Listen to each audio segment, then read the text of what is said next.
researchers are still seeking answers to the origin of a small pebble found in southwest Egypt in 1996 after a 2013 analysis sparked significant questions on a widely held view about the primitive pre-solar dust cloud from which the Sun, Earth and other planets were formed.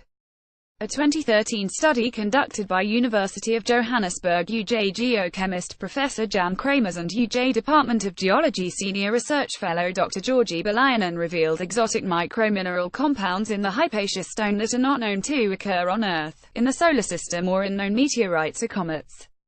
The little pebble from the Libyan desert blast-strewn field in southwest Egypt presents a tantalizing piece for an extraterrestrial puzzle that is getting ever more complex, said Kramers, who was also the lead author of the study. The stone, named the Hypatia stone after Hypatia of Alexandria, the first Western woman mathematician and astronomer, was discovered by Egyptian geologist Ali Barakat in 1996, and immediately dubbed the strangest stone ever found.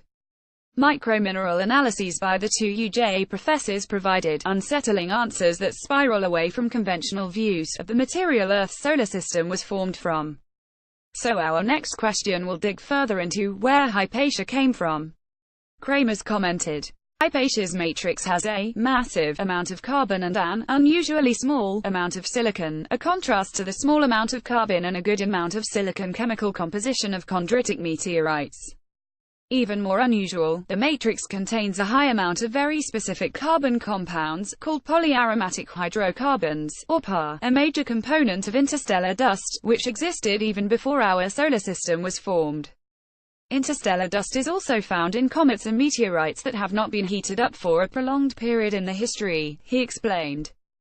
The aluminum occurred in pure metallic form, on its own and not in a chemical compound with other elements, which was extremely rare on Earth and the rest of the solar system, as far as was known in science, said Balayanan. We also found silver iodine phosphide and moissanite silicon carbide grains, again in highly unexpected forms. The grains are the first documented to be found in situ without having to first dissolve the surrounding rock with acid, he added. Further, there are also grains of a compound comprising mainly nickel and phosphorus and very little iron, which is believed to be a mineral composition never observed before on Earth or in meteorites. Taken together, the ancient unheated PAR carbon, the phosphides, the metallic aluminum and the moissanite suggest that Hypatia is an assembly of unchanged pre-solar material. That means, matter that existed in space before our Sun, the Earth and the other planets in our solar system were formed, he said. Further supporting the pre-solar concept is the unique composition of the nickel-phosphorus aron grains found in the Hypatia inclusions, which are believed to have been formed pre-solar, because they are inside the matrix, and because their composition is so alien to Earth's solar system. What we do know is that Hypatia was formed in a cold environment, probably at temperatures below that of liquid nitrogen on Earth 196 degrees Celsius, said Kramers.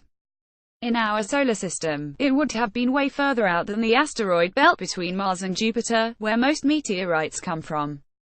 We know very little about the chemical compositions of space objects out there, he concluded.